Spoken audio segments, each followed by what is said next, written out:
Hi, how you doing? How you doing? Welcome to Newspaper Review on Niger Watch. My name is Iman. It's good to have you on this broadcast with me today.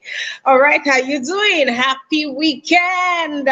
Cheers to the weekend. Cheers to the weekend. Thank you for being on here. I welcome you to this broadcast. I hope your Saturday is going just fine and everything's going just well. So let me give you a situation report over here in Lagos, Nigeria today.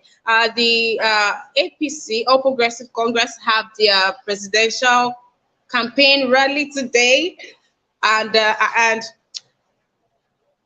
now being out here, I had to come down to studio because I wanted to observe the difference, and I know for sure that we did not get such. Okay, so situation reports in Lagos. Let me not say that one. Situation reports in Lagos. There is traffic. There's intended traffic. The APC have their campaign rally today, and there is huge traffic, or there's huge queue. Filling stations. You have cars parked everywhere, all the way down. And the funny thing is, the four stations are not even open, but people are queuing in anticipation that when these people open, they get full. And that's not even the. I mean, we can deal with having to see cars queue on the road and take such space, but having containers, kegs, filling filling up our roads. Oh boy, it's wonderful what is happening in Surulere today. I don't stay in Surulere. I came down to Surulere for a reason, and it just feels like a different, community entirely. The struggle for fuel is different depending on the area, and even the news, the papers. What we have here in the papers today, it's really surprising what the government is saying regarding this fall issue. Welcome to today's broadcast. Come on, let's take a dive into our first paper for today. Please stay glued and let's do this together. Let's do this together, right? Okay.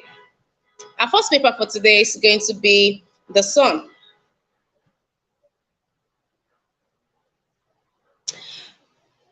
On The Sun here, we have Oshu residents await new governor as Adeleke assumes office tomorrow. Pensioners, CSOs list expectations from new administration. Court sacks Oshu local government chairman and councillors. All right. And here, Lagos to witness gridlock as APC holds presidential rally today, November 26th. For crisis may linger till Christmas, and that's from Ipman. Says scarcity caused by shortage in fuel supply. Sammie Okposo singing with the angels. Oh dear. Gospel artist dies at 51. Residents in panic as killer others invade Enugu communities. Many killed, hundreds live in IDP camps. We will soon bring an end to farmers herders clashes, says government. On 2023, Tinubu bombs Obi and Atiku. Ex-VP always on the run. Where is he running to? LP candidate lies with arithmetic. No Indian can solve. Okay. APC candidate meets Niger Delta monarchs leaders. Atiku to Tinubu, I am running to make life better for Nigerians. All right. This politics of it is getting much more interesting as the day goes by. And on 2023, please excuse me. Anxiety in Oyo over return of political violence.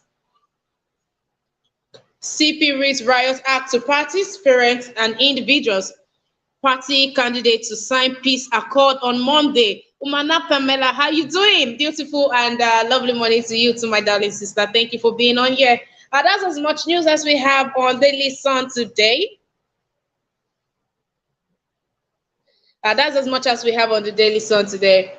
I just told you about the gridlock in Lagos, the strong gridlock in Lagos. The rally will be holding at the Teslim Balogun Stadium, TBS, Teslim Balogun Stadium in Surulere. So everywhere is, all out. All out, people are all out here. And then there's the fall crisis. So if you are in Surulere and you can stay indoors, try to stay indoors because today is going to be quite an eventful day. And then we have Condolences to the family of late Minister Sammie Okposo. Is said to have slumped at an event. Yeah, was said to have slumped, dealing with depression. Remember Sammie Okposo, the one that has he made our childhood with hit songs like Welu Welu. He has so many beautiful songs out there, but quite sad. The what is remembered of him just before his demise would be of the infidelity. It is said that he impregnated some lady and abandoned her, and the lady came out to social media to call him out, and that's how everybody got to know that he got someone pregnant. And it was quite a time, and he said he was taking time off social media to deal with his family, and to go back to that place with God, some kind of to just to have that place, to have that moment with God, to come back. And while we were still, we're still waiting for it, I think we're looking forward to the experience. That one program is always there and he always delivers, to have a comeback at the experience. So sadly, the body of Christ and also his family, has this loss to bear. So to the family of the apostles, our condolences are with you. We send our condolences to you. May God give you the grace, the strength to bear the loss. Oh yes, let's see what other story. Yes, the dancing governor is set to take the center stage. Osun residents await new governor as Adeleke assumes office tomorrow. He cannot be assuming office on a Sunday. Can he be assuming office on a Sunday? Well, let's say I guess he'll be assuming office on a Monday. But then again, so what happens to the 30 permanent secretaries? So as they are doing, as someone is dancing his way into office, another set of people are dancing their way out of office. We need to do better with our governance in Nigeria. Yes, there is this pathetic story of residents in panic as killer herders invade Enugu communities. They say many were killed. Herders are still killing people. All right, so many were killed. See, it's really pathetic that this is happening. We of course do not know what it feels like until one of us, you're probably from this place and you have your family back at home in Enugu. I'm sure you'll be worried and and all that. So when we see this in the news, let's do well to call these things out, please. Let's do well to call these things out. All right, yes, Tinubu bombs Obi and Atiku. Tinubu is coming out to say, talking to the ex-VP and, saying, every time you are running, where are you always running to? Every time you are not in the country, you are going here, you are going there. Atiku has come out to answer to me, say, I am running to make life a better place, to make a life better for Nigerians. Okay, so I'm guessing, we are going to have, unrestricted access to Dubai. Because I'm wondering how you always go into this place is supposed to make life better for each and every one of us down here. All right, I think that's as much as we have on the sun today. We'll move on to the nation. On the nation, we have Osun Tribunal. On Osun, Tribunal insists INEC must produce Adeleke certificates. I don't understand.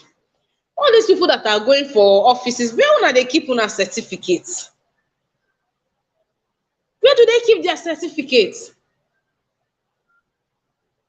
And how is it that when someone gets their original certificate, there is no duplicate, no nothing? You can't go back to that body and say, okay, 10, 20, 30 years ago, I took this, but it is missing in the process of transit, and I want it back. Is that not possible? How can they be looking? I think they should start sanctioning parties. Parties should know what is required. So before you even pass the party level, you should submit all of this. And so when the party brings out a candidate, let the candidates be ready. Not when the party brings out the candidates, the entire country will not join the person in looking for certificates. Why? What kind of stress is that one? And like he's telling Nigerians, if you see any irregularities, bring it to our notice. Why can't you people do your jobs efficiently? All right, let's continue with the nation. So, Adeleke, we are waiting for your certificates, by the way. The tribunal are insisting, they're waiting for your certificates. Court sacks 69 local government chairmen, 339 councillors, and that's in Osun State. Babache Dogara's failed rebellion at Tinubu campaigners now at loggerhead. Tinubu in Niger Delta push holds talks with Tompolo orders.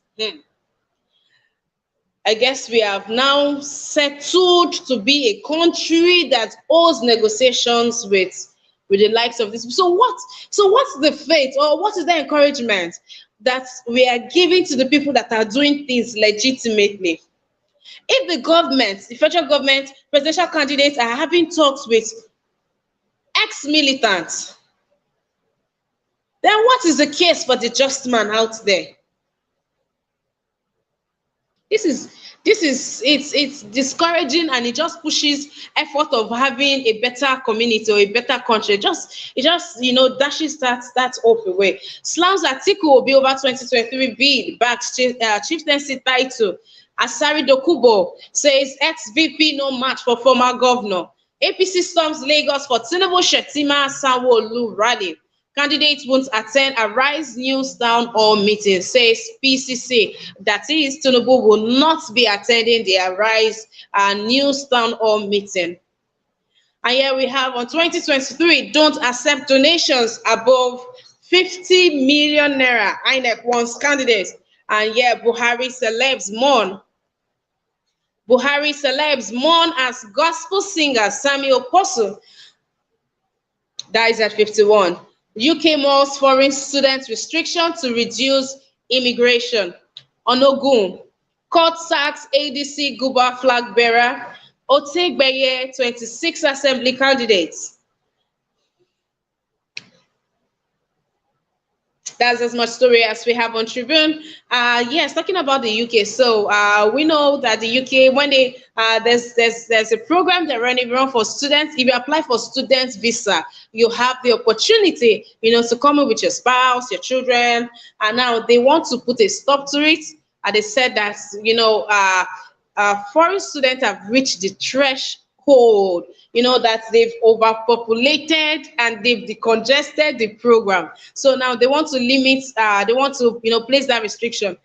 Unless you are going to some elite schools, some elite university, not just any university anymore in the UK, you have to be going to some elite, high-end, expensive, university. That way, you have the opportunity. But if you are going to just a random university there, you are not, this offer does not cut off to you. They say that way they want to cut down the number of foreign students that migrate with their family to the UK. All right, let's see what other story that we have here. Tinubu in Niger Delta.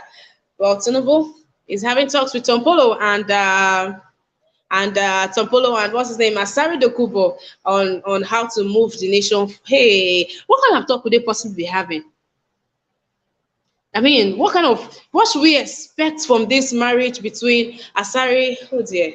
Oh dear, Nigeria. Oh dear, my dear nation, my dear nation. All right, I think we've taken as much story as we have on here, as much as we have on the nation. Let's move on to the Punch.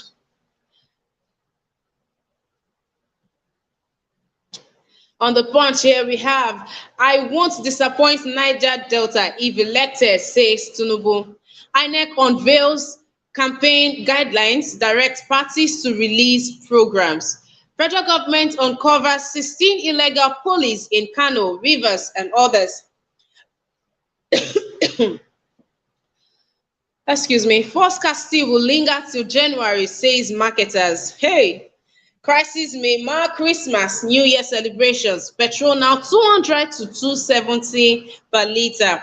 Federal government keeps mom, dealers free to sell at any rate. How can the federal government not be in charge? So the only thing that the federal government are in charge of when it comes to this, what's this thing called? When it comes to our fuel, it is a subsidy, because not only that one benefits them. That is why that's the only one that they've carried on their head. Over time, you will hear, oh, fuel is selling at this price. Buhari will come out and say, oh, he didn't know that fuel was. Who is you, Minister for Petroleum? You don't even know how much you're selling. Now they've come out to say that dealers are free to sell at any rate. That's how can we be buying? Oh dear. Queue spread in Lagos, Ogun, Federal Capital Territory, and other states. As I said this morning to you guys, we just don't have cars on the streets. But we just don't have long queues of cars. We also have long queues of jerry cans, as you can see on the picture story. And this is no jokes. This is really, really, really, really, really no jokes. All right, we still have, well, every paper is talking about the demise of the gospel musician, Sammie Okposo. Here we have historians fear identity loss as youth renounce ancestral names.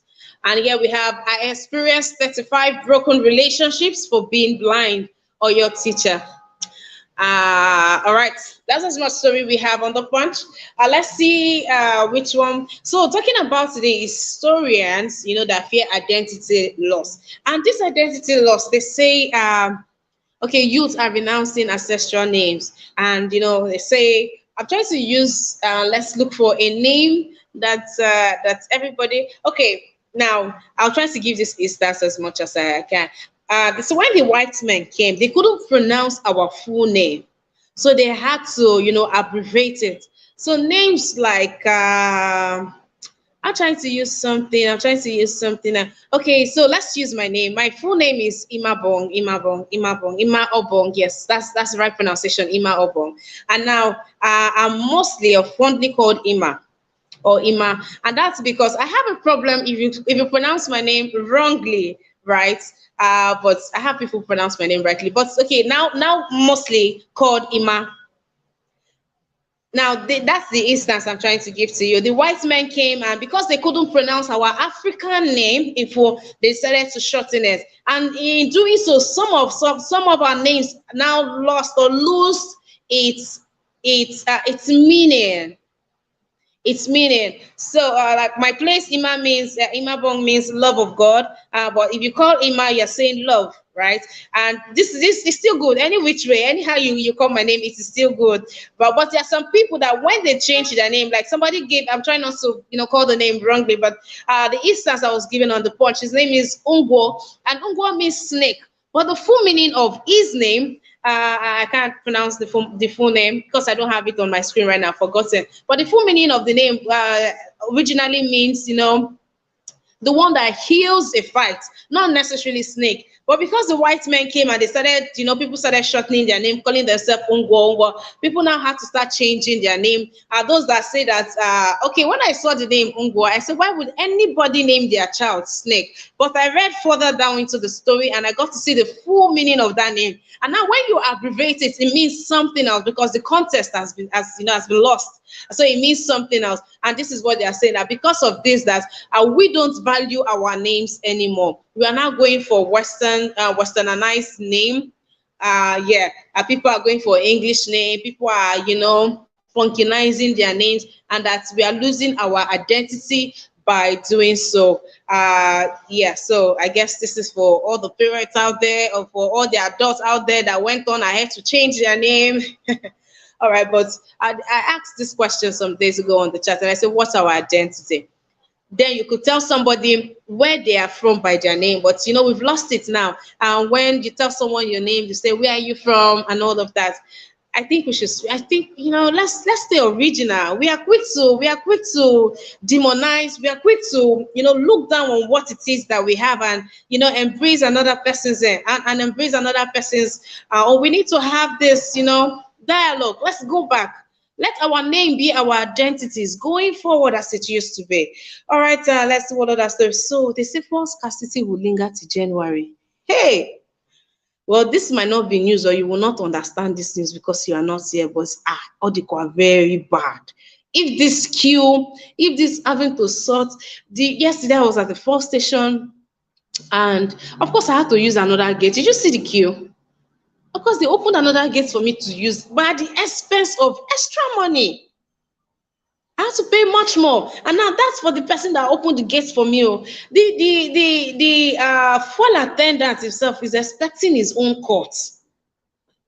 And so they cut your fuel. They don't give you, you say put 10,000. They cut it because he has to take his own cut. Now it is either you are giving him cash as his own cut or he takes it from the meter. Mr. Machiavelli, how are you doing? Welcome to the broadcast. Yeah, good morning, Mrs. Emma, and thank you for having me. It's very sad.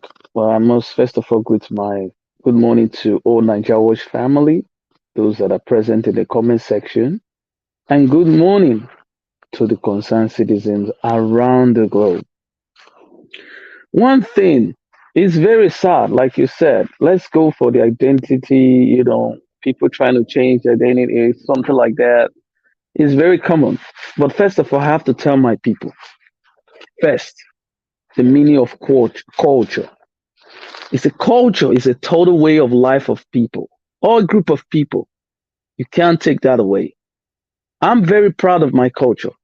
I'm an Edo man.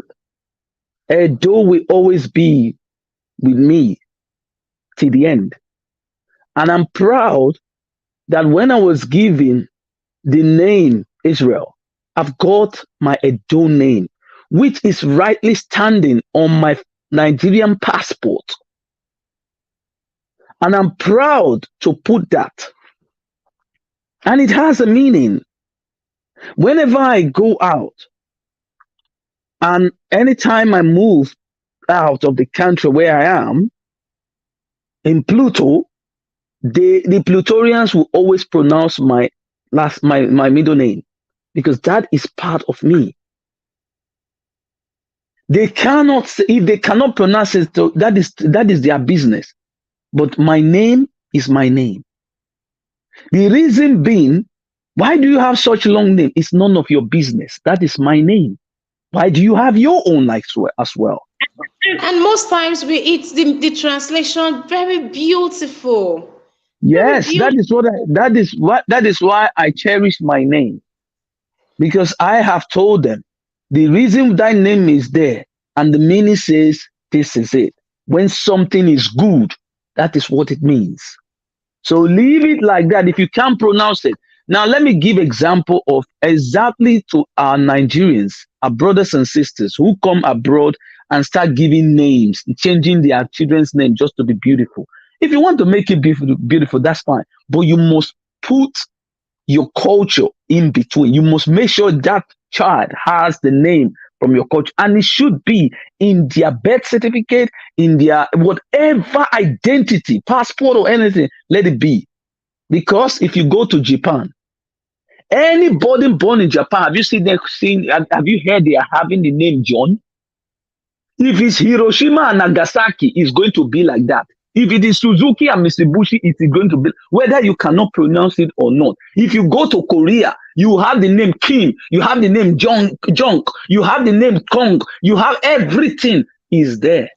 That and is you cannot, that's their identity. You will never see a Japanese coming to tell you tomorrow his name is Natalie. Never. Because he must tell you that this is my name. You see, our own is we want to always push ahead, we want to move ahead of others, leaving our culture behind. Anything you want to do now, they tell you is our African tradition. It was known to us. That's our tradition. Before the white man came, we were never given anything like this. They came with their own culture and they want to use it to influence us. And that is what has been. None of our brothers and sisters now will tell you, oh, this. We, as an Edo man, every year we have what is called the Igwe festival. But if you are practicing Igwe in your house, they'll tell you are worshiping idol. Brother or sister, what are you talking to? What are you telling me? This is my culture. It is the end of the year, and I must thank my God and I must thank my head for allowing me to get to the end of the year. You bless your head against the next coming year. Then when you do it in your own house, they start telling my brother, this is idol worship. What are you talking about? So it means that you want to eliminate my culture. This is how they started changing all these things. We were talking about similar things yesterday. Look at it another place. This is the way they want to use to change us from there to any other thing. Let me give you another instance. In Australia, the origin of Australia was known as the Aboriginals. The Aboriginals are known as the owners of Australia. If you see them, they are blacks. But today we have a different kind of identity, and they say they are Australians, whereby the original Australians have been driven away, giving giving them alcohol to drink to wipe out that race. It is abnormal. If you are insane, if you ask the Nigerian, why are you giving your child, somebody living in Italy, giving his own child, a Nigerian, born of a Nigerian father and a Nigerian mother, is giving his name to a Franco, to a son, or giving the name Lydia to a daughter? Are you an Italian? He said, no, my brother, if you are in Rome, you behave like the Roma. Sorry, Rome, where is it? It's found in Italy. So where is Edo State found? It's found in Edo State. My brother, bear your own. Mr. Machiavelli, are we going to say this boils down to inferiority complex? It is just because they just want to put themselves there to always say, let me represent them as far as I'm living here. Live where? Live who? But even the ones that are here in Nigeria, the ones that are here in Nigeria, the reason is they just want to remove their culture. Now Christianity has I'm a Christian. It doesn't mean that I have to, because it's even Jesus was asked, and his disciples asked him, say, Master, shall we be paying tax to this? What's his name? The king or what at that time? He told them, come, give what belongs to Caesar, and what belongs to God. Simple. But the whole thing, they turned it, the Christianity now have turned everything. Your culture, they don't respect your culture anymore. If you greet, even I have the greetings, I greet my parents at home, even my elderly ones. I cannot greet you good morning. It's impossible. But here you say your own child, because you give birth to them, there you live, they start greeting you. Good morning, ma. Good morning, sir. Good morning to who? It doesn't ever say, hey, dad. Hi, dad. What's up? Yes. What's popping? Yes. As if we are losing it. I cannot go to my elder brother and says, hey, good morning. How far now? How you day? They don't bomb that person where. No, this is how we lose the identity. Oh, it's true. It's true. I greet as a proud Edo man. I greet Lamogun, and whenever I see an elderly person, that is what I would do. But today we are eliminating everything, all because of one thing. We want to always put ourselves there, Nigerians. You will never see a Nigerian trying to maintain their culture. As a proud Edo man, I believe in the Egwe festival. I do it. So if you want to call it I do, that is your cup of tea. And I still believe in God Almighty, who created the heaven and earth. So apart from that, we should try to always make sure that we would preserve our culture, because these people, we came to their place, they preserve their culture. This is their culture. So be it. I will also protect my own. So on the issue of certificates, hello, can you still hear me? Hello? Yes, Mr. Machiavelli. Yeah. On the issue of certificates, that is it not Adeleke, the incumbent governor of that is supposed to be of Osun State, right? They Adeleke themselves. Okay, now the thing is getting sweeter. Nigerians will now open their eyes that we have a system that is wrong foundation. Is it not what I've been using to sing here? Now you want to go and fight Adeleke now? We cannot fight them, because the person representing the other side of the party, who is the ruling party, who is trying to become the president of the Federal Republic of Nigeria, has discrepancies in the certificate as well. This certificate issue has been linking all around, even from the governor to the Senate, presidency, and everything. Is that right? A country. INEC cannot do anything. Why can't they tell them, until you go and bring an original certificate and affidavit from the school you went to, we are not going to accept it. Go and bring the original one and affidavit telling the school has a logo with it. put a stamp to it and say this person actually went to this school. You will not see it because money has passed to the other side of the hand. That is the foundation I've been crying for, because we let this thing become a norms in our society, that these people will get away with anything they want, they like. Do you understand? So when you have the money, they will always pass through the back door. Let the APC bring their own. You see, this is going to linger more. This is the reason I told you we need a different political party that's going to bring sanity into that political system. Otherwise, we are going to still be holding this poverty at that of the Bermuda Triangle. So, on the issue of the Niger Delta, when the all progressive one is ringing bell now, this guy continue to ring bell for nonsense. You are negotiating with what do you call them? I can't use the name. These are militants. Now, there are people, there are institutions that are supposed to be protecting these natural resources, right? What is the duty of NNPC? Now we now have a private body who will not place our resources, natural resources, under them. Now a presidential candidate is going to negotiate and telling the Niger Delta, I am going to change the Niger Delta. You're already negotiating with an ex-militant. Where are we heading to? We are heading to the rock. It means they are going to strengthen another relation. If some people are going to be sneaking the oil through back door, it will still continue. These things are going to continue, whether we like it or not, unless we put a stop to it. This is what I was telling you the other day. Unless we put a stop to it, there is a problem in the system. Look at the Minister of Petroleum, our own president. He does not even know how our oil is being stolen. In your own country, the commander-in-chief, you don't know. So, which means problem come.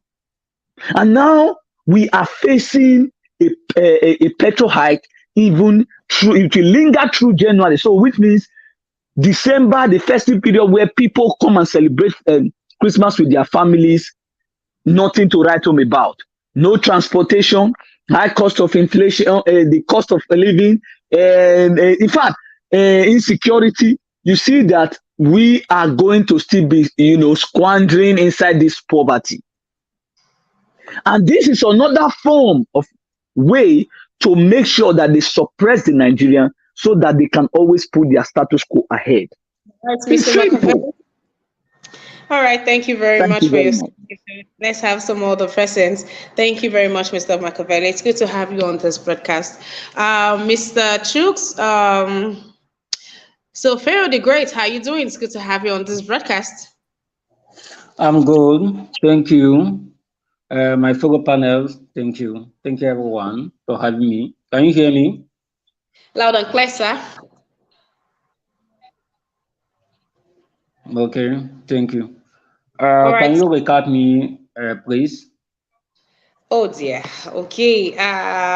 Okay, if you're just joining, welcome to our newspaper review on Niger Watch. I hope you've taken our time to like our broadcast. I hope you've taken our time to share, invite someone else to the broadcast. Mr. Pansat, I don't know why I'm ready to bet that is you on the broadcast with me today. Welcome to the broadcast. Mr. Pansat, is that you? Okay, City Gate. Hi, how you doing? It's good to have you on this broadcast. Okay, so I'll take this again.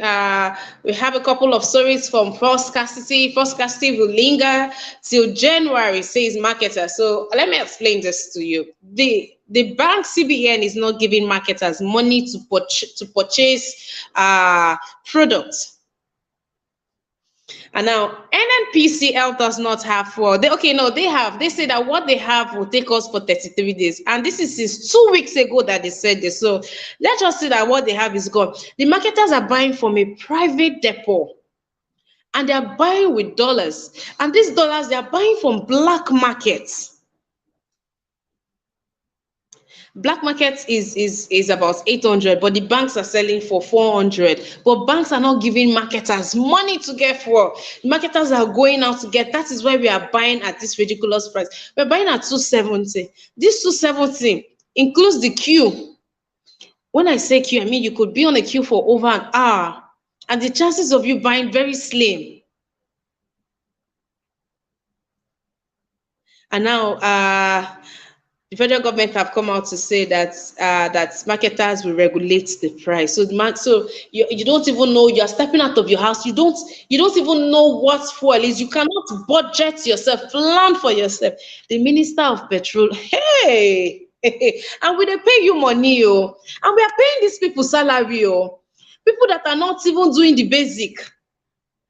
All right, Pharaoh the Great, welcome. So we have false scarcity. We have historians' fear of identity loss. Everybody, Nigerians, yeah, you can't tell a Nigerian these days, both home and abroad, because everybody is going by the name Mary Jane Joseph. Everybody's just sticking to English name, and we've lost our identity. And we need to be having those conversations. We are really, really losing our identity. And I think those are the two stories so far that I can pick in front of me. Pharaoh the Great, let's just go. Please, are you Mr. Chooks? You are Mr. Chooks, right?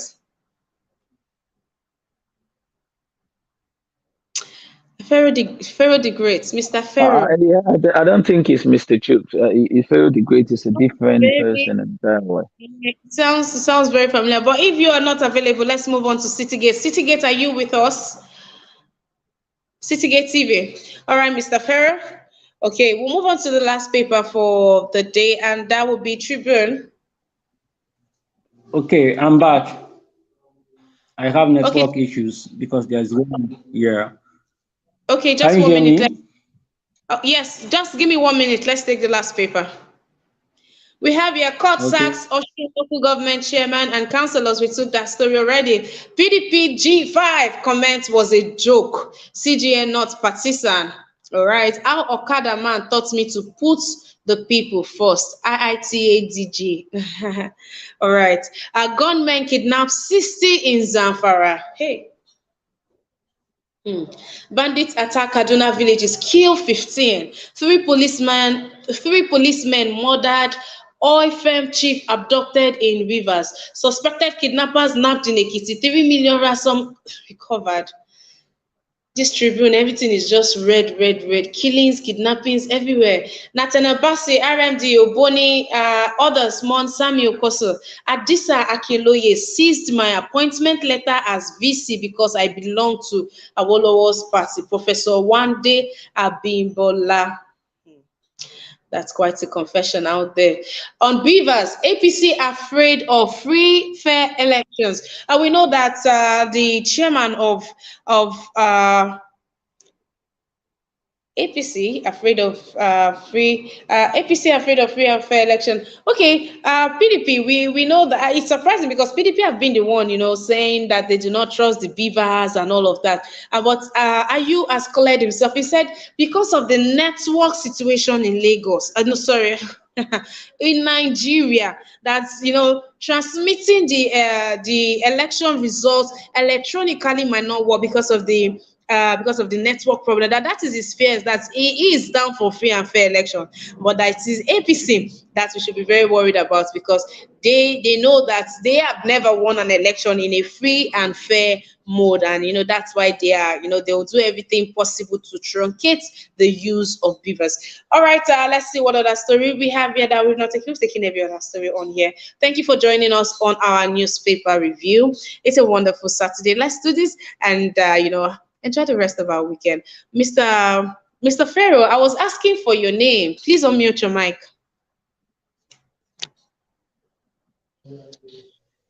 Okay, I'm here. Well, Mr. Pharaoh, can you hear me? Yes. Can you hear me? Yes. Okay, I was asking, what is your name? I can hear you. There's a name you were using before. What's that name? Yeah, Chris George. Okay. Yes. Your name really rings a bell. Okay, welcome to the broadcast, sir. All right, let's have your submission. Okay, thank you. The why I started using Pharaoh because people thought Pharaoh is a bad name. When I dig in meaning of Pharaoh, I find out Pharaoh ordinarily means king of Egyptians. Because people say Pharaoh is a bad name. I say, okay, let me find out. Okay, thank you for letting me in this conversation. Let me start from insecurity in Nigeria. You see, if our government no take time in this insecurity will cause more than harm. There's conversation I was telling in one platform I was telling people that when there's insecurity before in Zafara, people saw, oh, people doesn't care. It's only Zafara, it's only in the north. Now, the insecurity don't turn to east. There's time that we Nigerian, if our government don't take care, those in the Banana Island will live in the sea. Those in Onitsha living in GRA, in government lodge, Amobia, all of them will start living in River Niger for safety. Because I find out when something is happening in one part of Nigeria, other parts don't care. Because it doesn't happen to them. So this insecurity in Nigeria now, I see kidnapping. Kidnapping have been rampant in the east, across Nigeria now. Abuja is not safe. So if our government not take care, all these politicians, some of them will live in the sea, some of them will live in graveyard. But I'm not praying for insecurity to rampant in Nigeria. Again, that's what I want to say concerning the security situation. Concerning the fuel scarcity, fuel must be scarcity in Nigeria, a country where they are producing crude oil, but there is no refinery to refine it. There must be fuel scarcity. So we are expecting Dangote refinery to work, to start to commence operation, for him to start refining. Can only Dangote refinery serve entire Nigeria? So there must be a fuel scarcity. And the government will use the aim of fuel scarcity to steal more money, call it subsidy. So that's it I want to say in this part. Okay, thank you. Let the conversation continues. All right, thank you very much for your submission. Citygate TV, are you with us? All right, let's move on to Mr. Kennedy. Mr. Kennedy, how pleasant it is to have you on this broadcast. Good day to you, sir. Thank you very much. A happy weekend to everyone, both the panelists and viewers all over the world. I want to quickly talk on. You see, yesterday we discussed issues about the drilling. I think that was in Bauchi, right? The oil was found in Bauchi, and Yeah, and correct. the drilling has already started. It was, to me, it looked very opaque and not very understandable, because if the drilling has already started, is there any out of the National Assembly that has created that drilling, or is it, what has the government done? What is the derivation formula and all that? Because I think there's an act that is covering the NFPC, and is it going to be under the NFPC? What is going on? How can the drilling just start without any act of the National Assembly? I don't know. I don't understand. And these areas they call the ungoverned spaces, like the one I think in Zamfara, where the gold is being mined, and you see the airplane, landing in remote areas. So if those places are ungoverned, is it our airspace too? Are they ungoverned? How can a plane fly into a country and take gold and fly out of the country? Is it possible for our airspace to be polarized without the Air Force knowing what is going on? So I just want to ask those pertinent questions. I don't know what's going on.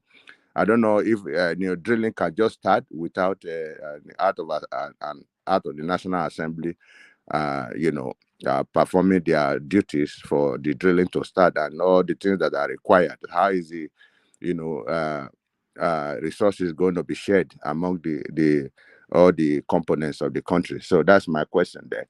So government kidnapping assisting in Zamfara. So I think we are heading into a very, very rough terrain. Yesterday, there was something circulating on Facebook or Instagram where kidnapping took place in a broad daylight. I don't know if you people saw it. It was, I think, two policemen or soldiers were being killed on the street, and they said the person was taken as some onlookers said the person was taken away. The person they have come to kidnap was so they succeeded in kidnapping him, and he was taken away. So if that is the country that Buhari has bequeathed to us, I think this is very, very funny and sad. So the issue of the name identity, the identity loss and all that. So if we are under this, we are under these white people, and people are even ashamed to be called their traditional names or the names of their own ethnic identity. I think there's nothing we can do about it, because in some places, if you go abroad, people abroad cannot even pronounce your traditional name, so people would like to, and it even sound better to answer these English names and all that. So you go to Instagram, you go to Facebook, you see the funny names that people answer. But I quite appreciate the Yoruba people. They still keep their traditional names. They don't, most of them, I think about 70% don't answer English names. They answer their traditional names. It's all very prevalent in this our South. Even the Igbo people too, they keep their names as well. This our South is very prevalent, where we try to stick to this English name so much that even in some places you don't even know where they come. Like some of us that still have our surname as our traditional names, a lot of people know where we come from. But there are some. If you go to if you go to Niger Delta, you see like you see good luck. You see very different names, and so I don't blame them. That is the nature of the country. It's because of colonization. So the fuel scarcity that's going to linger for till January, and we are coming in December. So I don't know how we're going to go around the city if the fuel scarcity is going to linger. So this is what they will be talking about. Buhari said this subsidy was a scam, and for 7.5 years he has been unable to deal with the issue, and he's the petroleum minister and all that. Oh, everything is funny. Everything is funny. We just have to wait until February, March next year, where we have to usher in a new regime. So let's see. Excuse me, if we can see the light at the end of the tunnel. Thank you very much. Thank you, Mr. Kennedy. It's good to have you on this broadcast. Mr. Tunaja, how are you doing? Cheers to the weekend. Yeah, greetings, Emma. We are doing okay. I hope all is good on your end. Yes, yes, yes. Thank you for asking. Yeah, sorry, I didn't catch the main topics I had about the Tompolo business and Tinubu. Is there anything else relating that I missed? Okay, so it's disturbing that government kidnapped 60 persons in Zamfara just few days before the unveiling of the Naira. Five persons were abducted in Zamfara, and the kidnappers said that they are going to wait until the new money is out in circulation before they are released. And now 60 have been kidnapped. So, with this money redesigning, how have they thought to help the people? If these people are going to lose out on their old cash because they cannot go to the bank and change it, definitely we the people would have to, reimburse them that money by this way. So this is rather a disturbing thing happening, in this place. Then we have the issue of identity loss. People, you can't tell who this person is by their name anymore. Everyone is, answering English names or Western or Greek name or Hebrew. People Yeah. are even answering Hebrew names and leaving their own names. So historians are talking about, going back home, not losing our identity and all that.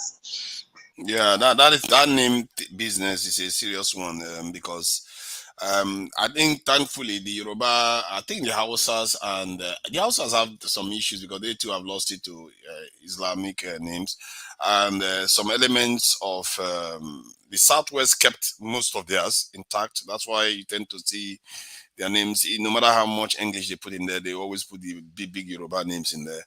And Igbos, yeah, by and large, but and I think the South, it hit the South more. The South, rivers, all those warri areas, they really took on a lot of European names.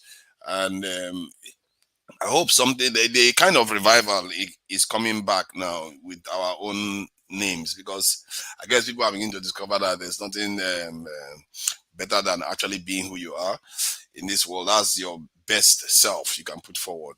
And and I think it's a good thing that people start going back to their original names. I'm one of those people that I've started seeking those sort of things out too. You know, the just regarding the kidnap again, Jesus Christ, you just keep taking our people. It's nothing. The whole thing is it's all an orchestrated this thing allowance for this nonsense to keep happening. Our leaders have been betraying us. You know, I did say this, including the NLC, all of them. That's why I was saying that if Nigeria Watch can get a hold of NLC leaders, or these ASU leaders, all these people, they are very, very, very suspicious people.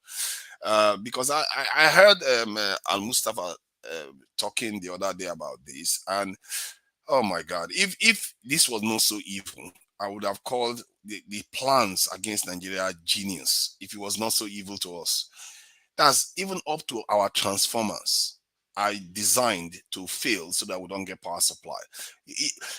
Don't people ask themselves, how is it we don't have power supply? How is it we don't? And the truth is, from what he was saying, even the labor leaders should know. They know what is going on. All these people know what is going on.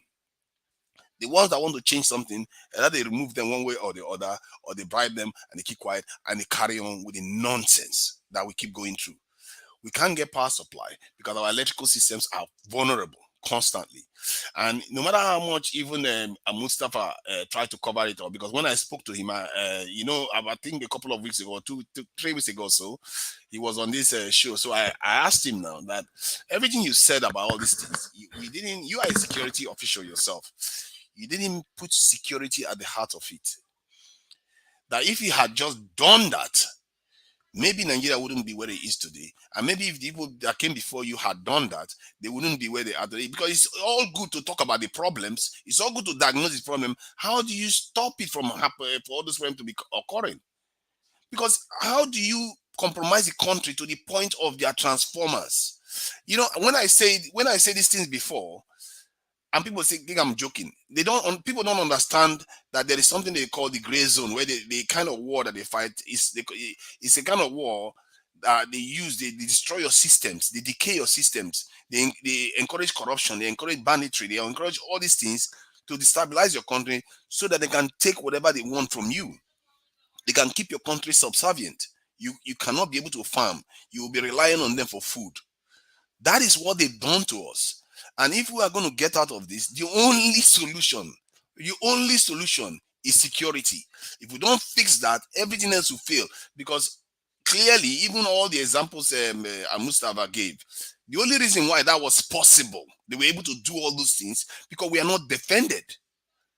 That is the reason why. That is the same reason why till today, bandits are still kidnapping 60 people. They just leave our country undefended. They leave our youth without jobs, which some of the best jobs you can find in this world are security jobs, because they give you a house, they give you a barrack, they give you pension, they take care of your family when anything happens to you, all kinds of stuff that they do for you. One of the best jobs. They don't even create it for our people. Mr. Najawad, please. I'm sorry to interject. That of the transformer, because I read electrical engineering. That of the transformer, I don't believe it. He's talking from. Let me explain. He's talking from a layman's view. He can say that it was compromised. That is mismanagement. The transformer has a model. It's written there, a capacity. So what is going on is mismanagement and ineffective workers. Where you have one transformer that is supposed to serve one a small street, serving a whole big street. That is just the problem. There's no way anybody can program a transformer to fail. A transformer fails when it is unable. Hold on. A transformer fails when it's unable to, carry the load in a particular area. It's just very simple. There's no two ways about it.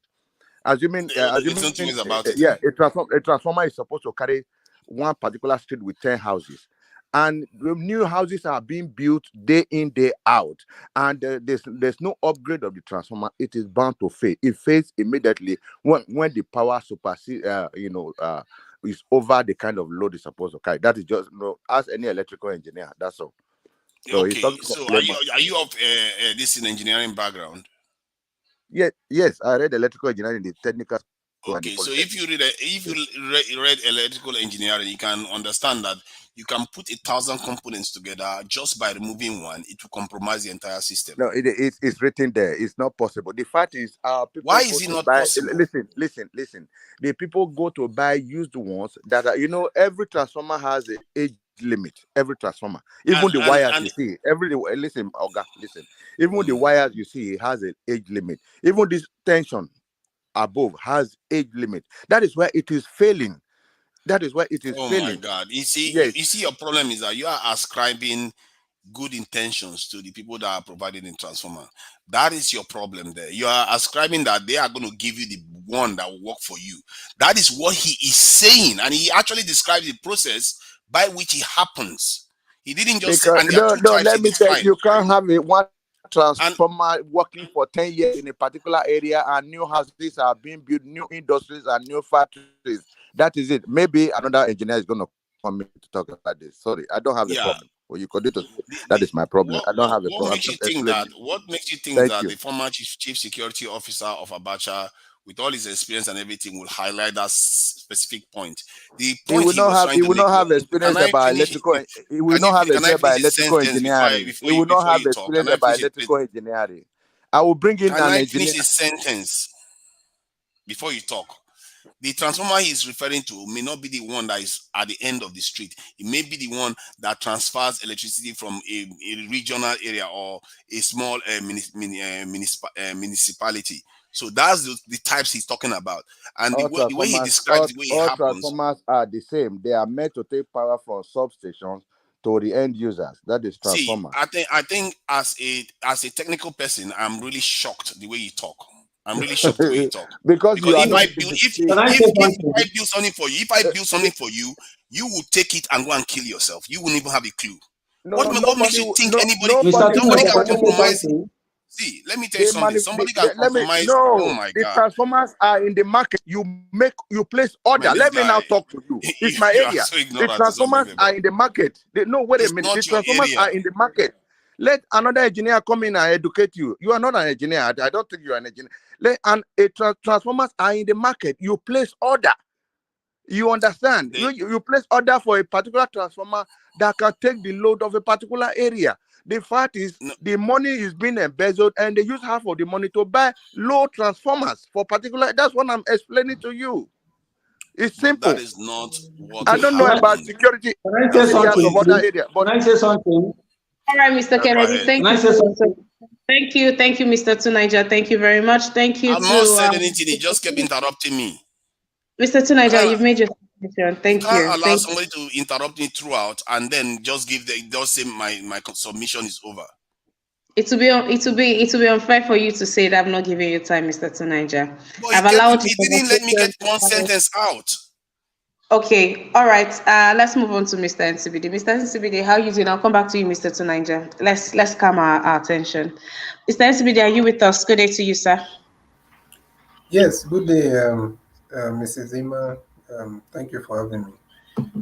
Well, yeah, and condolences to the family of Sammie Okposo and all, very sad. I heard you saying that you made our childhood, yeah, but that means you might be really young because I think I was a little bit grown when I heard the Welu Welu song. Did Yeah, you? yeah, Did I give myself out? yeah. But you look young, actually, so it's okay. Um, then the I think we're talking about. I don't know. Is it possible for you to give me like a very brief recap, if you don't mind? Okay, let's go to the identity. Historians have, alleged fears that we are losing our identity. To cut it short, most people are answering Hebrew, English, and all the kinds of names, not names that when you hear, you can say, "Oh, this is who you are," or you can trace them. Like you hear Chukuma Ogona, you can say, "Okay, this is where you're from." But Chukuma Ogona of today probably goes by the name Michael Edward, and you're like, okay, are you Nigerian or where? We are losing our identity, and they're calling that they should, we should do better. in, you know, in being proud and embracing our culture, our identity. Yeah, it's very important that we embrace our identity, our culture. Like I said, our problem is not the diversity that we have. The problem is not being able to have a mutual understanding and respect for each other. Diversity is a beautiful thing. There are many, even these countries that you just think about them and you feel like they are all speaking the same language. They are not, including China. But you see, there's a way they have been able to synergize their diversity to be able to now build something significant for their people and their country as a whole. So that's what we need to do. We need to just embrace our culture. This obviously the effect of colonialism and all that. But at the same time, we cannot always be blaming colonial. You know, that's one thing I keep saying. We cannot keep blaming colonialism because these people have officially left the the country. Yeah, maybe there's this new colonialism and indirect rule that is still going on, obviously, but they are not there now. You're the one giving birth to your children. The kids that were born after independence, what made their parents to still name them after an Englishman in England? Because you might say, oh, colonialism, but they are not there. So we need to learn to also take responsibilities and, you know, make conscious decisions because there's a lot of things that if we really want to get rid of, we would have been able to get rid of these things by ourselves. It's not everything. We have seen, oh, yes, there are things we cannot handle. There are things that the leaders are selling, some of the so called leaders are selling us out to these uh, external forces. But the one that we can handle, why are we not handling it? You know? So we cannot keep on saying colonialism and you're naming somebody, maybe some people go as far as naming even the most English and the most foreign of names. Somebody can even answer Campbell and all that. And that person was probably born 20 years ago. So we need to fall in love with our culture again. We need to fall in love with ourselves. Bob Marley said, emancipate yourself from mental slavery, because I think it's more about mental slavery that is affecting our people. So let us not always, just look at these things as things that we cannot change when it's in our power to change it. If I had a dominant, I have also like an English in my name, not really English, Hebrew, that we could argue that because my lineage is, well, people, we have our origins. But if I didn't have any Igbo name in my name, I would have gone and changed it officially because I have the power too. But most of our people have Igbos in their name. Yorubas, like we said, quite a majority of them. I won't say all because we know some that also have the English names, but majority have. And it's everywhere, even in the south. But it's just that we might say some regions have lesser of their own name. But we can change a lot of things by ourselves, and we need to start thinking in that direction. All right, thank you. Thank you very much, Mr. NCBD. Mr. Tunaija, all right, please 2 minutes, so we'll take another round. Yeah, some of all these people that try to shut people down, we need to be watching out for whom they are. All right. Yeah. All right. I'll state that clear. No more interjections. Okay. Then, Mr. Chris George, the question you want to ask, is it for Mr. Tunaija, or you can, if it's not for Tunaija, then you would have to wait until it's your turn. Mr. Yeah, Chris I George. want to ask. I want to ask the Mr. Kennedy and Mr. Tunaja one question concerning what they're saying about Enza Mustafa. I listened to his speech. The speech was excellent, but in that area of electricity, I don't believe that. I don't believe that because Mr. Kennedy, you as an electric engineering, it can educate me better because even the work of transformer is to step down the electricity, right? Including our TV. has minor transformer in them. So I don't believe that transformer can program to fail. When the power is yes, that way transformer can fail. So I don't believe that concerning the use of the transformer is mismanagement. And again, I want to say something. Are we going to still blaming colonialism because India are colonized and they're doing more better? So are we blaming the colonial masters? Because when you fail, you have something to blame. Simple that we have bad government. That's why I put person that lost their identity. So is it colonial master that caused us to lose our identity?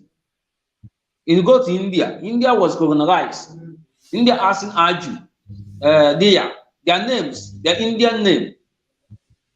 Like me now, my name, Igbo name is Chukwebuka. But I'm asking Chris George. My mom give me George. When I find out meaning of George, I find that George is a Greek name. Simple means farmer. And I said, okay, so farmer, my mother give to me, but my mother that give me George don't know the meaning of George. So are we blaming this colonialism?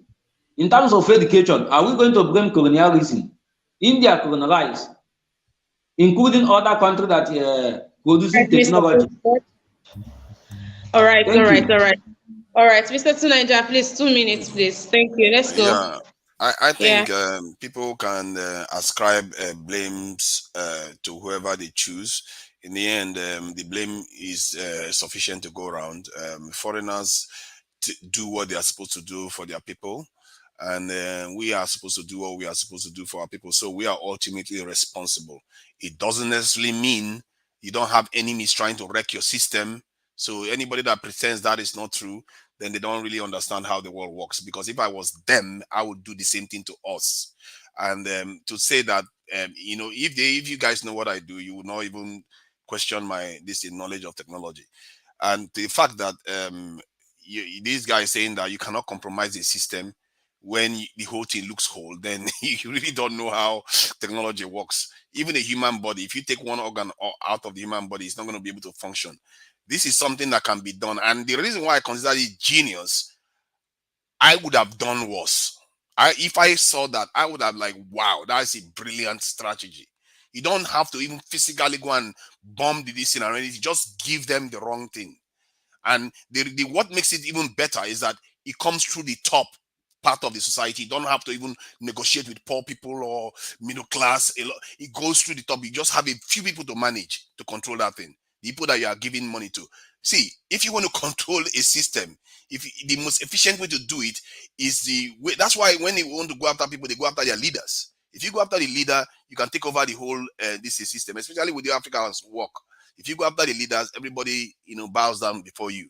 And that's why they take our leaders before. They don't necessarily kill the leaders. They send them to exile as hostages so they can control the people.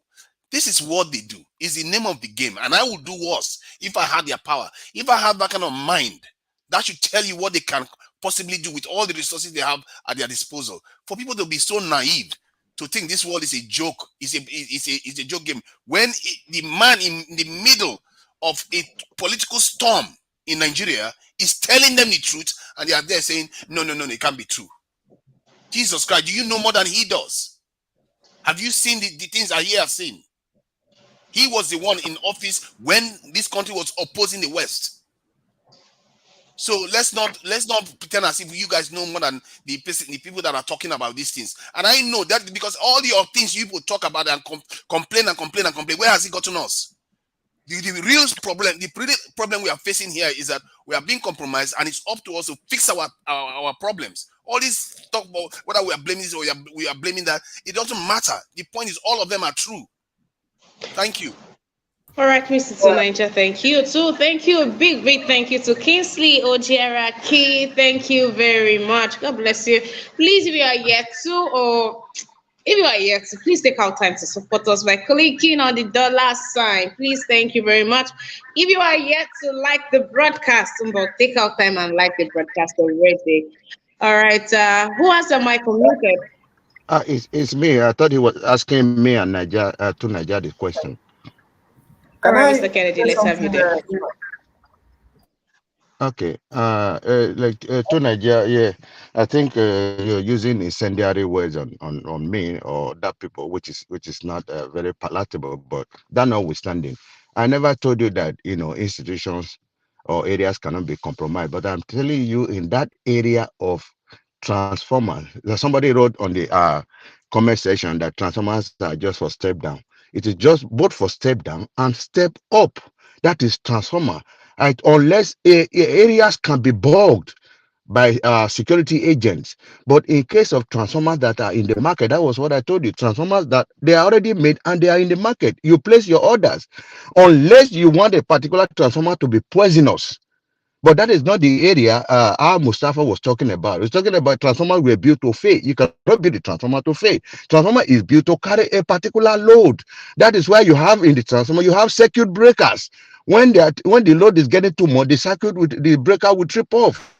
That's what I'm just trying to explain to you. The other areas he talked about, I'm not disputing the other areas, but I just want to tell you from a layman's point of view, transformers cannot be built to fail. Transformers fail when they are carrying excess load. That's from the engineering aspect of it. That's all. Thank you very much. And also, All can right, I Mr. quickly Kennedy, ask? thank you for stating that out there. City Gate, how you doing? Good to have you on the broadcast. Uh, Ima, is it possible to add something, or maybe after City Gate speech? No problem. City Gate. All right, thank you to each and every one of you that has held it down with us on our podcast today. Big, big, big, big thank you and big shout out to each and every one of you. Osagbovo, it's good to have you here. Mommy of all mommies, dearest mama, I wish you a happy weekend. All right, Umana Pamela, beautiful Umana, thank you for being on here. Mataya, okay, I wanted to correct myself. It is Ago, and say Miss Snake. All right, Mataya, the Igbo language, Igbo. Osagwofo, thank you. Thank you for being here. Maki Rabo, thank you, sir. Have a wonderful weekend. Ari Osa, thank you. Michael, good to have you on here. D.A. Osadolo, yes, that's true, Michael, you're on there. Okay. D.A. Osadolo, thank you for being on here, sir. Charles Duru, thank you very much. Pete Pat, it's good to have you on here. Sam Sky, thank you very much. Thank you very much. Samuel Olaka. All right. Thank you very much to each and every one of you for the donation. God bless you, Kingsley. Thank you very much. Thank you very much. Okay, Mr. Goodman, let's have you in 1 minute, please. Okay, thank you, Emma. My own is all these keep lamenting, talking about transformer fail, there's no power. We can continue to live in denial, okay? About colonialism or slavery. Yes, they played a very vital role in affecting our psychic, whether you like it or not. These Western people, they project ahead. They project in years. So this is what they did to our psychic in those slavery time and colonial time. It's what is playing out now. We can continue to say it doesn't. Yeah, effect. Okay, Indian that you're saying, when they gave the Indian the independence, they came together and said, look, these people, there's something, they made a mistake here. Let's just split ourselves, Pakistan and India. Let's go our separate ways. Then we can keep our culture. But now they brought us together and put us together, different culture, different ideology. The only thing that I'm sorry to say this, but the only thing that connects me and a northern man or a Fulani man is the skin color. So it doesn't mean because I share the same skin color with you, I'm the same with you. This is a clash of ideology. We can continue to preach all this preach. It's not going to work. If we don't like colonialism, we should as well disintegrate what they gave us because they have ulterior motive of doing that. They didn't do it because they love us. They didn't put us together because they love us. Let's not continue deceiving ourselves. Some people say our diversity is not a problem. It's a big problem. It's a very big problem. And until we come to realize it's a problem, these people are thinking, look, we are progressive-minded people. These people are different. Their way of thinking is different. And you're telling me because I share the same skin color with them, I'm supposed to grow with them. It doesn't work that way. Let's continue.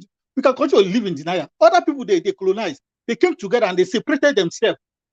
But only in Africa, they put us together. We remain so. And we are here that says diversity is not our problem. It's our problem, and it will continue to be our problem. We can continue to live in denial. Look at the killings going on everywhere now in Nigeria. Nobody's talking. We are just coming here to talk about this thing because we don't if we value humanity. We've been talking about transformer, electricity.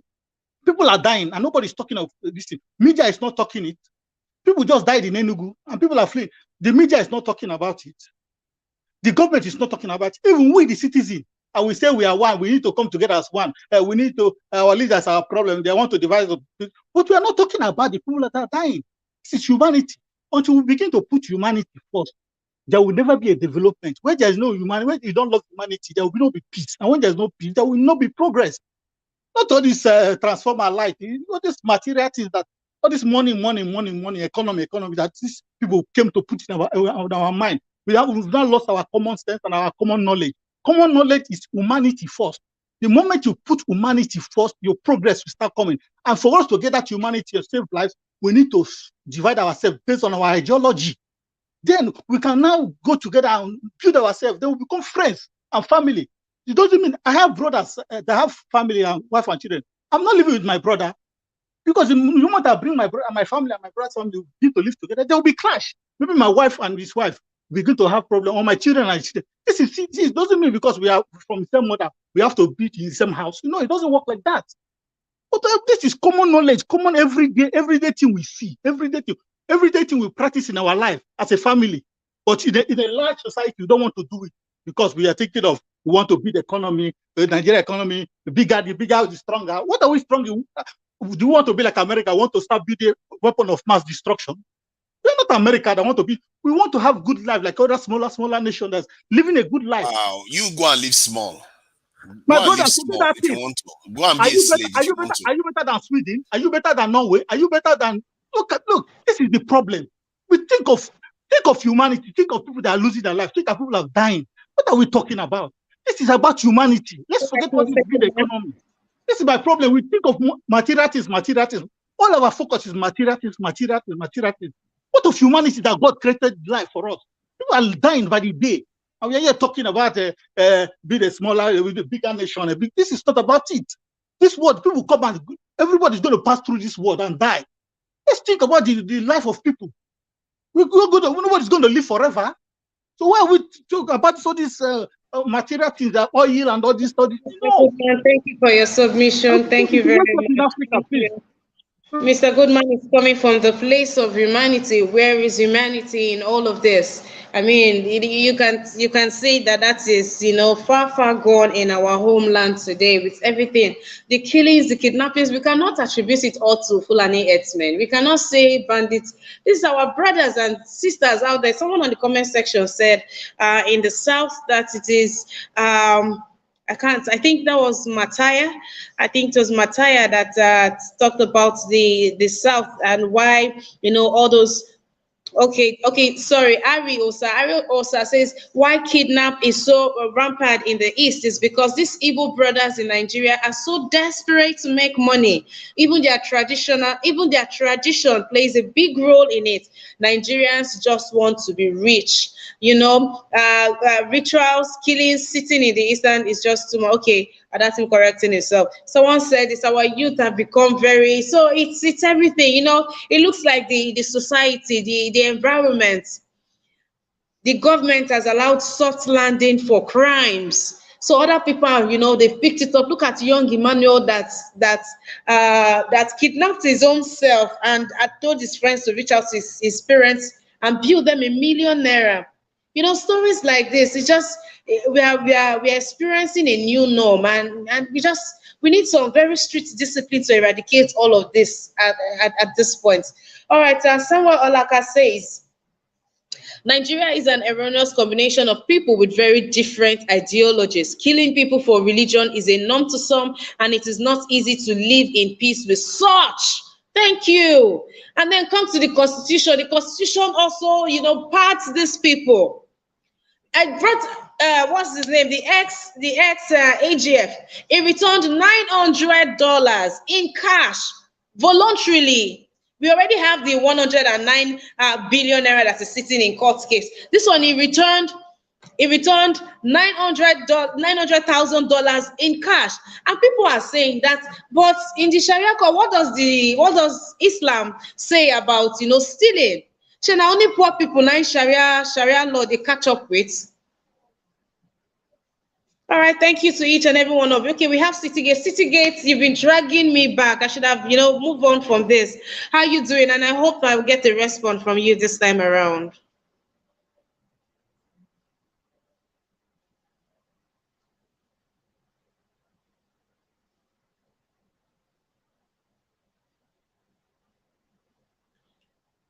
Please, if you can hear City Gates, please, someone should let me know because I can't hear nothing. Can't hear him. You can't hear him. Okay. All right, City Gate. I'm sorry. I can't hear you. Nobody can hear you on the platform. I, I'm sorry. Let's try this some other time. All right. Thank you to each and every one of you that has held it down with us on this broadcast today. Thank you. Thank you. Have an amazing, amazing weekend. I wish you that. Please, please, please. No, I'm only wishing people that like this broadcast amazing weekend. Though, if you don't like this broadcast, I don't know any kind of weekend you want to have. Go and have it. But if you like this broadcast, you're having so much, you're having a better weekend. All right, we'll take our last story and then we'll move on to the final submissions. Now, this is a lady explains why she dumped her husband who dropped out of school to ensure she got educated to PhD level. A man by the name Sammie, yes, Sammie got married to this lady, and yeah, he had to stop schooling just so he can, to push his wife further her education. Her parents couldn't at the time before they got married, so he took care of her schooling. They got married, he continued, and he couldn't finance his wife's schooling, do his own, and still work. So it had to be one person or the other. Well, he has pushed her and has, helped her to the point where she has attained a PhD. And while that is good and that is an investment that should, yield income, profits the family, and all that. She turns out one day, wakes up one day and say that she cannot allow a man that is not up to her level or standard, control her. She cannot be under a man like that, seeing that she has surpassed him educationally, financially, and otherwise. And she says she cannot bow to a man like that. Okay, and this will be your final submission when I come to you. So please, you have 2 minutes for that. Mr. Ferro, let's go, please. Okay. Well, I thought men have stopped doing this kind of foolish thing. Going a girl in the school, expecting to marry her. Thought that one is an old pattern before. A person that is not your sister. Because for me, I will not train a lady that is not my sister for school in the promise of marriage. That one is not possible now. So, anybody is going to cow, and water.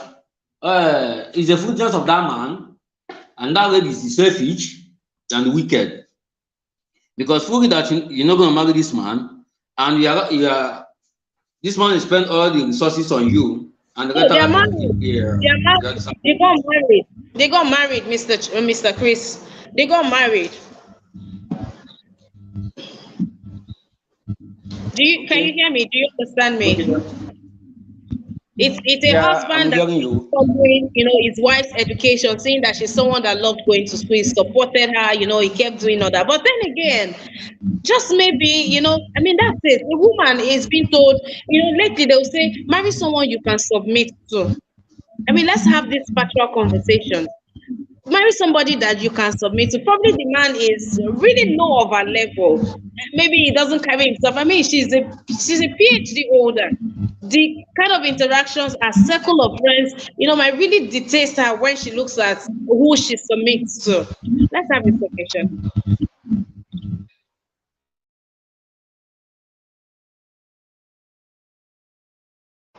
Mr. Kennedy, are you still with us? Yes, I'm here. All right, Mr. Kennedy, let's start with your reaction to this. Okay. The woman was trained at school up to PhD level by the husband, and this is a very difficult balance. But if they were not married, I would have addressed the issue differently. But since they were married, the woman is not supposed to have dropped this man, because there was probably an agreement or a compromise between both of them, that because the woman said she's the type that wanted to be very educated, and the man accepted and shoulder all the burden. And after shouldering all this burden, this woman is going to drop that man. I think that is not proper at all.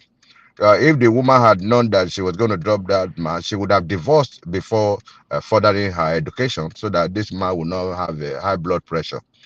So I think it's neither here nor there.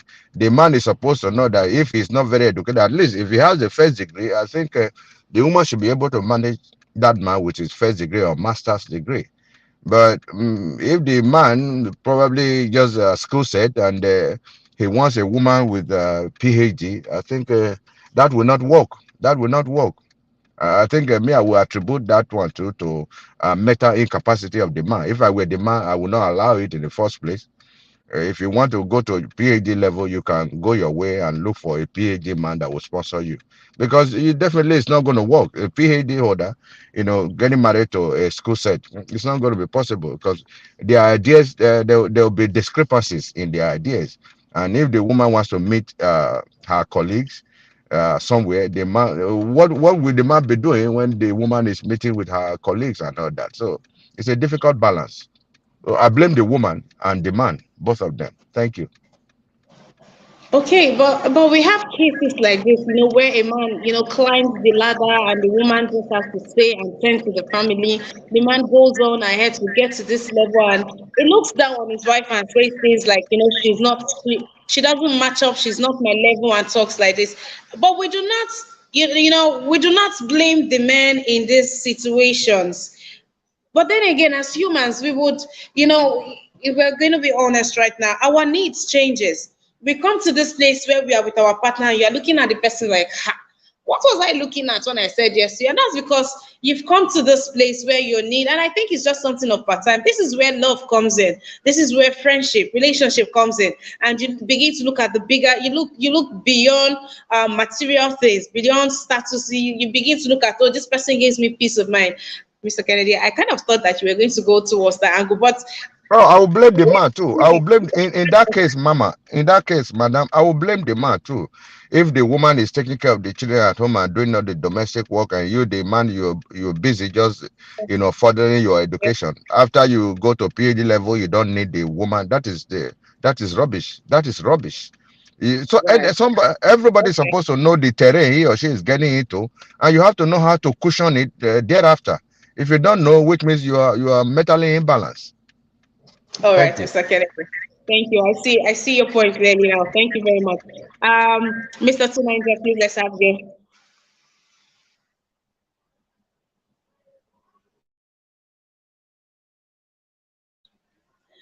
Mr. Tunanger. All right, Mr. NCBD. Yeah, hello. Yes, Mr. NCBD. All right, thank you. Well, in the world, in this present generation, or should I say, in the world we are living in today, uh, to be honest with you, some of us we appreciate all the education we got and all that, and are even still getting.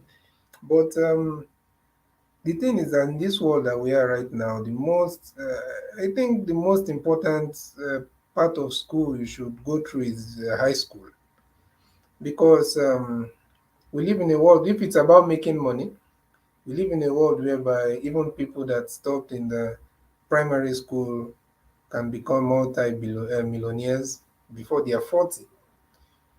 So, what I'm trying to say is that I don't really see it as more of an education thing, unless maybe that's what it is.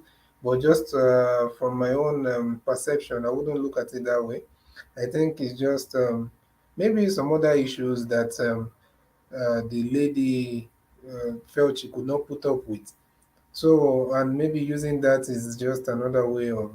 So, personally, I wouldn't look at it that way. I feel like there are a lot of people out there that their spouses, if we are being honest, just do a little research.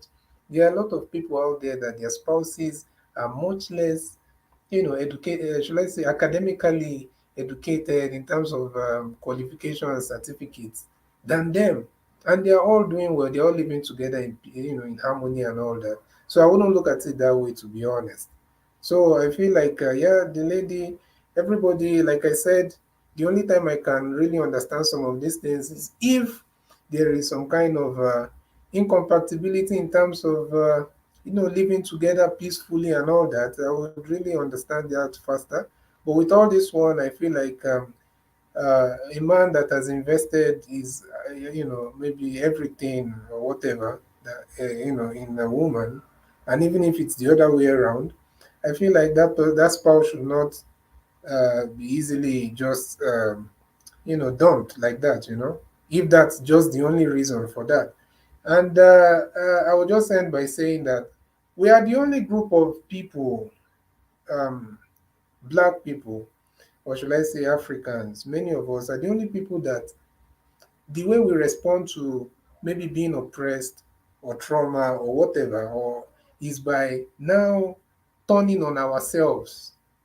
Every other part of the world that went through what we have gone through or something like that, it brought them together. They understood, okay, now we're in a world whereby these people are against us. We have to come together and develop ourselves. Instead, we'll hear that, oh, because of colonialism and this, that is why people are kidnapping themselves. That is why people are harming themselves. That is why government is, suffering their own people. So where does it happen? Like you go to the US, you hear that, oh, because of marginalization and injustice, that is why there's crime in the same black community or something like that. So Right, we are Mr. the only people that make excuses for ourselves instead of coming together, instead of letting our situation bring us together and we organize and be disciplined and face the world. We are there destroying ourselves, making excuses. So I think we need to start looking at creating, solutions than making excuses. Thank you. Thank you very much, Mr. NCBD. Enjoy the rest of your day. Samuel Olaka says the woman is just a disaster in waiting. She thinks money and education is essence of marriage, no wahala. But we have many of such. But the problem is people do not learn. All right, Samuel Olaka, thank you for your submission on this topic. I will move on to Mr. Goodman. Mr. Goodman, let's catch a reaction to this. All right, thank you, Emma. My reaction to that is the woman, what she did was wrong, but it boils down to what I said before. We black Right. people are very black people all over the world. I keep saying it, and anyway, you can continue to doubt it. But the problem with us, we put material things ahead of humanity. Because what she's doing now is that she has now valued this artificial thing that she just acquired, certificate that she acquired, which is man-made. This thing that she acquired is man-made. It's artificial. The value, you should value it more than that man as a man, as a human being, and she value it. She's not looking at what she achieved. This is what I'm saying. Until we begin to love ourselves, love humanity, then we'll begin to see progress and peace and love. We can continue to say we have to come together. We cannot. This is the problem. If you people that share the same ideology, you can stay separately and become strong and come together as one union and fight your enemy. But the moment you stay together and stay different ideology, you begin to fight together, stay together, it's not going to work. That togetherness where you're looking for, it's not going to come. Because now you're fighting superiority. You are fighting who is going to be superior over the other. So that woman, she just value all this. Now she has gained certificate that she went to school and a paper that you can just put in the fire and just burn. Now she now values more than the man that even show her love, show her that humanity that I'm talking about. The man wasn't thinking about certificate. The man was thinking the love. This is humanity I'm talking about. But now on her own turn, she now plays that artificial creation that some people sat somewhere and just form something and say, okay, we begin to acquire knowledge and present people with certificate. Meanwhile, God has given us this common knowledge. Everybody in this world has that knowledge, and which is the best gift God. After life, the next thing God gives to every human being is that common sense, common knowledge. But we have dropped our common knowledge. That's why people are suppressing us. We have dropped our common knowledge against this artificial knowledge that people created for us. And this is what is affecting us until we begin to see human beings, humanity first. All these natural things that God gave us, humanity first, before we begin to see progress. I'm sorry, but that woman that has just shown us what I'm talking about. We black people, this is a problem. There's one Hispanic guy that said on TikTok, he said black people, he's an American guy. He said the blacks in America, this is what's affecting them. A black this Hispanic people, they come together. But black person, if he has little money, he will go and buy the most expensive car in his community. So other people will be worshiping him. It's happening everywhere in the black community. Because we put all this material, we want to drive big car, we want to build big house, just to oppress our neighbors. The guy was this as a Hispanic guy telling blacks. But see them, they come together. If somebody is falling, they come together and raise that people up. This is what is killing us. Materials is materials. That is why we cannot produce. We only depend on, we want to acquire money to get all these materials. All this, this is what I'm saying. Humanity first. All these things will solve all these things. Let's begin to love. This is what I'm saying. Thank you. All right, thank you very much, Mr. Goodman. Thank you. Thank you for your submission. Please do want to know that our newspaper review is from Monday to Saturday and by 10 a.m. Nigerian time to end by 11. So when you come into the studio, you're trying to access the studio a few minutes to 11 or past 11. Please respect my decision not to accept any more persons and truly understand, okay? All right. I just had to put that there. I know you know this, but I just had to put that there. I'll put that there. Put it out there again. So if I pick you, accept you in, I just, for the sake of the conversation, but please do not get used to dialing in few minutes to 11 or past 11. That's few seconds to rounding up already. All right, thank you very much. And let's have Mr. Theo Bala. Mr. Theo Bala, this feels like the first time I'm having you on my broadcast. How are you doing, sir? It's good to have you here. Hey, Tiobala, I think we need a special welcome for Tiobala. He has been with us. Tiobala has been our comrade for a very long time. I don't know where he disappeared to. Oh, welcome, really? welcome, my brother. Even in the night section, they've always been asking about him. Where's Tiobala? Where's Tiobala? It's not my fault. There are so many research going on, my brother. Okay. I mistook you for a first timer. I was almost going to give you, welcome to the Niger Watch family, clap and dance. Thank you so much. How you doing? Good to have you on the broadcast. Yeah, thank you. Hope you can hear me clearly. Loud and clear, sir. Okay. Regarding this topic, because I don't really want to go into the other one you have discussed earlier. I think what you said and what Mr. Kennedy said earlier are really cut across so many things. See, the truth of the matter is that life is changing. Standards are changing. The success of yesterday, if not improved upon, becomes tomorrow's failure. We must learn a lesson from here. That is the more reason what the woman did is wrong, but however, rather, the man should be able to know that there is need for constant improvement. It's good you educate your wife, very important, but alongside, ensure that you also carry yourself along to that standard. You cannot be educating your wife to a PhD level. Maybe your own level is maybe school sat. Like what Mr. Kennedy said, if you have a BSc, for instance, is enough, you can match up. It's a matter of representation right now. Maybe ability to communicate, maybe going to a function you cannot represent, maybe all this kind of thing. Not that what the woman did is right, but what the man need to do, especially most of us that are listening, we should be able, whoever you are training, whether your wife or your girlfriend, ensure that as you are spending that amount of money on your wife or your girlfriend, also be spending the same amount of money on yourself in terms of education. Otherwise, things will happen, you start regretting at the end of the day. That's just what I have to say, because sometimes we fail to improve ourselves, start improving others, hoping that things will happen. Definitely, she will go and meet up with people of high class. At that point, she will be looking down on you based on you can no longer match up with the standard she's up to. So these are the problems we are facing. It has nothing to do with whether we need to come together as family or not. It's life. It's normal. Even if in your own circle of whatever, is normal. So it's better we keep on improving ourselves every day by day to match up with the standard. It happens to men.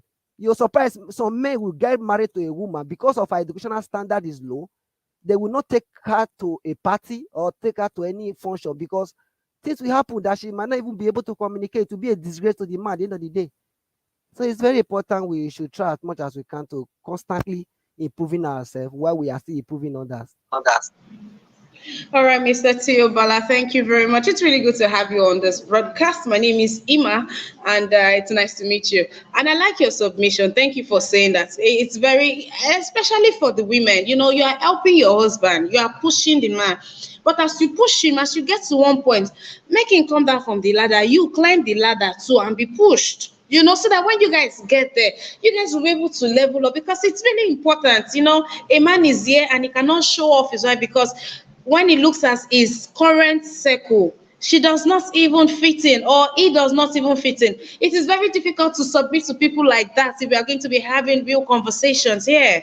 So please, as a man, you are pushing her, please push yourself also. As a woman, especially the women, especially, make sure you're building yourself. You're also doing something for yourself also. All right, thank you very much. A big shout out to each and every one of you on here. Do also remember our lineup. We have newspaper review Monday to Saturday, 10 a.m. Nigerian time. We have the chat. You don't want to miss the chat. We do everything on the chat.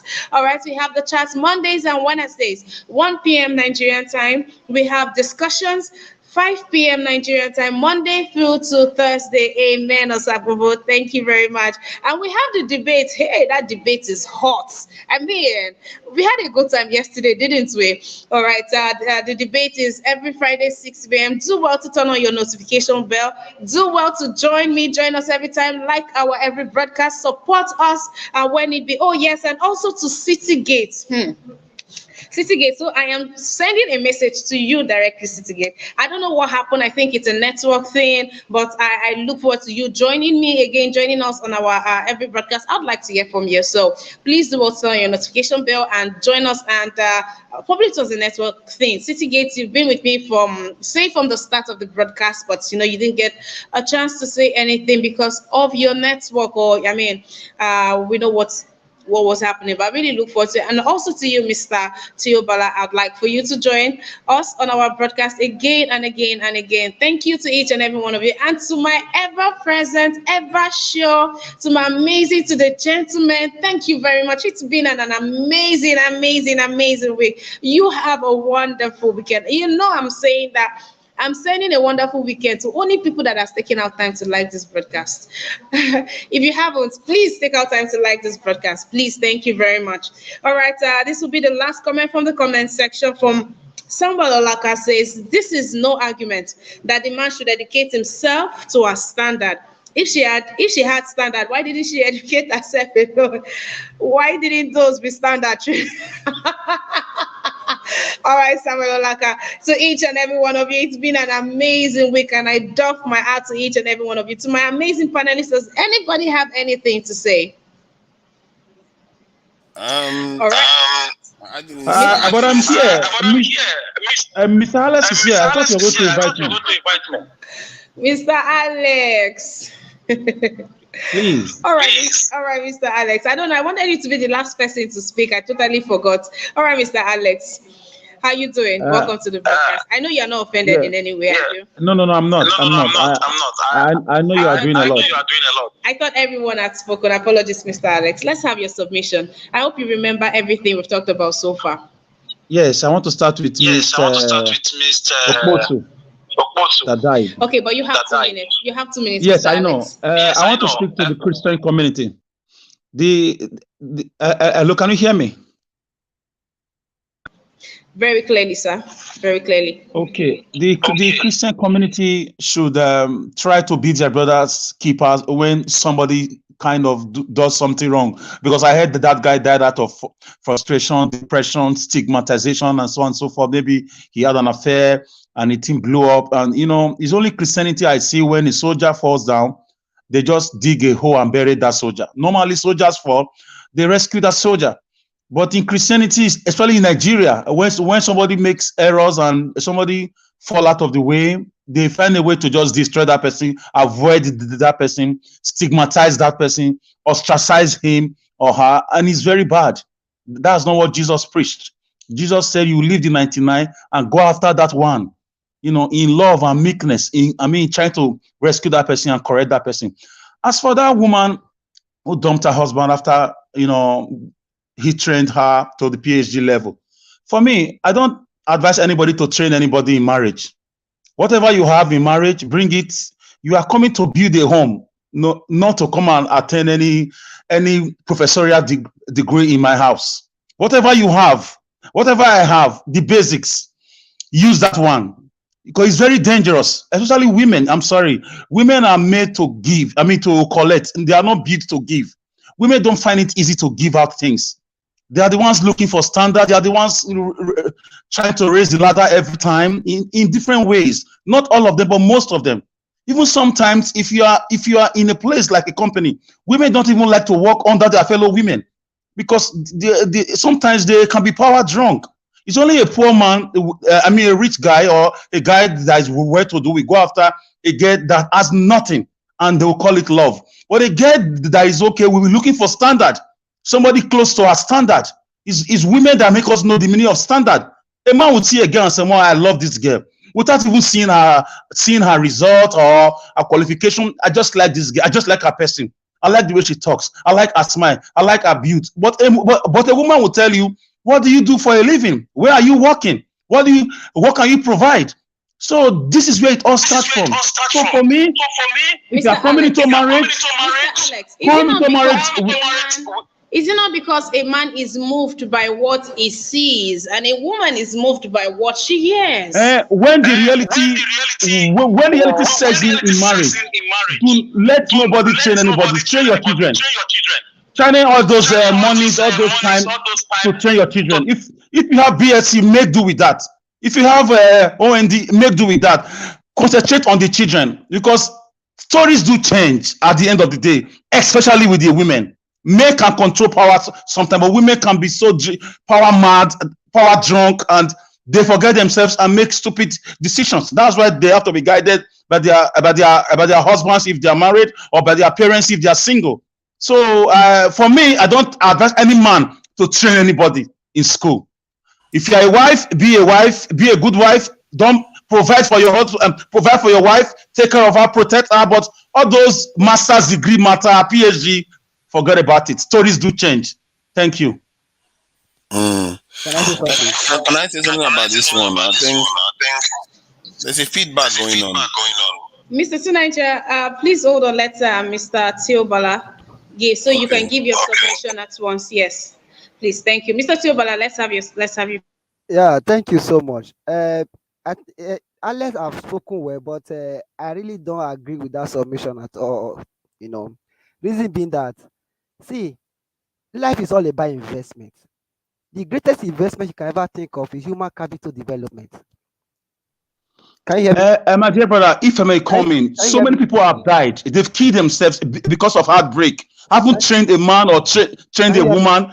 Things turn around and they are betrayed. So what about that? Mr. Alex, please allow him finish his submission, please. Okay. All right, Mr. Teobala, please round off your submission. The greatest investment or the best investment you can ever have is what we call human capital development. One of such development or investment is in education. Investing in your wife is not a bad idea. It will turn out to be a great resources or income to the house.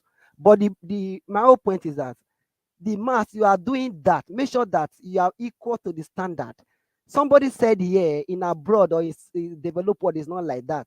Remember, ordinary secondary school level here in the US, some of them are even more better than some university level in some Africa country and all of that. So that is why they will not have issue with regard to I'm bigger than you and all of that. But the truth of the matter is that in respect of anything, try as much as you can, invest as you are investing in your wife or as you are investing in your husband, ensure you are carrying yourself along simultaneously. Otherwise, forget. All right. All right, Mr. Teobala. Mr. Alex, 30 seconds. Okay, for me, it's not easy to be investing on your wife or your husband and be investing on yourself. It's very difficult. It's expensive. The reason why you are investing on one person because two of you can't go at the same time. The kids are there. The rent is there to be paid. Feeding is there. A lot of bills to be paid. For me, the woman should get all she can get from her father's house. The man should get all he can get from his father's house. When you're coming to build a home, if you want to school, maybe the money is much. If there's a lot of money, you can do it. But with the way things are, women do change easily with mixing up with professors, students, high class people. Some of them, they can't control it, not all. So in a nutshell, forget about master's degree for now, forget about PhD, fix family. If you're not ready to be married, stay single and pursue your PhD. Don't use anybody and dump them later. It's very wrong. If the man or woman cannot ask you, at some point, nature is going to ask you. So that's it. All right, Mr. Alex, thank you for your submission. Mr. Kingsley, why are you laughing? I would like to laugh with you. Share the joke. All right, Mr. Tunanja, you have 2 minutes, please. Thank you. Yeah, thank you. This matter seems to be it has an echo with something I've heard of that's happened in the real world in the West, where a young guy, helped train this lady, and she's making a lot of money. And next thing she did was to dump him again, and even if they were married, and she didn't have children for him. Um, I think that there is nothing wrong with helping. If you see a potential in your partner, to help the partner do better, so that eventually your family will do better, isn't it? And the problem there is when the women decide that, okay, the man that is good enough to educate them is not good enough for them to be with again as a partner. And I think this comes from lack of one of the holiest good of the human heart, which is loyalty. Because sometimes this life is not necessarily about what you think; it's about being loyal, because loyalty requires conscious choice. All this selfishness that is going on these days, they don't understand the damage they are doing. Because by the time you leave and you go, some other person may do the same thing to you, or maybe you go and do relatively well, and the family will break up because that you still have that selfish nature. Because people change all the time. No matter if you get married to somebody, by the time you marry for 40 years, there has to be changes. The trick is to manage to remain together with all those changes. And the rate at which people just decide now, just because you don't sound like me anymore, that's the end of it. It's ridiculous. Not to mention the fact that this man made the sacrifice. He sacrificed himself. Actually, he dropped out because he couldn't afford for both to train her, and she decided to betray him. That is the worst kind of this is selfishness that is now becoming a trend in society. And I hope that's something that needs to be discouraged, and society should be frowning upon it, because this level of this lack of honor that people are showing these days, they don't understand the consequences. There's a reason why our forefathers hold these things high, because it maintains stability. Now, I don't know whether they have the family. I hope if they have a family, she has broken that family up. If they don't have a family, it's even worse for the man, because he just spent all that money, time and everything, and only for the woman to betray him. But you know what? I would say for him, if I was him, the only thing I would take heart from is that at least I've invested in a fellow Nigerian or a fellow woman that's going to go out and do well, and take peace from that, and go on with your life. It's just what it is. And some people lack honor is on her. If that man deserves the credit for doing what he did, and there's nothing wrong to do that. I don't think a man should just shut off when he sees potential in his wife, not to assist her in doing any better. Thank you. All right, thank you, Mr. Tunanja. Thank you to each and every one of you. Samuel, like I says, do you know how much it takes to train up to PhD? That man is a great man. He needs kudos to carry all those burdens. Oh dear, when life happens, what do? You sure will not kill yourself. You just have to move on. All right, thank you very much. That will be all for me this week. I look forward to seeing each and every one of you next week. Let's see what we have in the papers. Until then, just stay safe. Have an amazing, amazing, amazing weekend. Please, to my panelists, take out time to like this broadcast just before you exit. Thank you very much. Enjoy the rest of your weekend. Bye for now.